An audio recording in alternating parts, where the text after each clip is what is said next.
Tao po. Huy, ang aga mo naman. Oo, te, inagahan ko na. Mainit na kasi mamaya eh. Maglinis muna ako, te, ha? Take your time, te. Uy, be, baka kagatin ako ng mga aso mo. Mas kompleto pa bakuna yan kaysa sa'yo. Baka aso pa ni Hans magkarabis pag kinagat mo, te. Nakakatawa yun? Hala, naimbiyara na.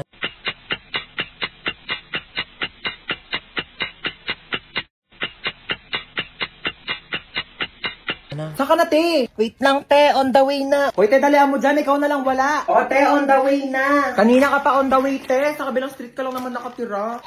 Dumating ka din, te. Chika ko sa inyo, ah. Nabalitaan niyo may nagsabi sa akin na di daw ako naliligo. Tingin nga. Kala mo naman kung sino maganda. Mas maganda naman ako kaysa sa kanya, di ba? Mas matino na lang, te. Parehas naman kang hindi maganda. Ang lupong. Ano ba yun, Hans? Ano maasim? Itong cropek ni Mang Juan, te. Perfect yung blend ng anghang, alat, tsaka asim. Best part pa dyan, fried pusit flavor. Ano tawag sa pusit na nakabaligtad? Ano? Pusit. Tara na, Nina. Tara na.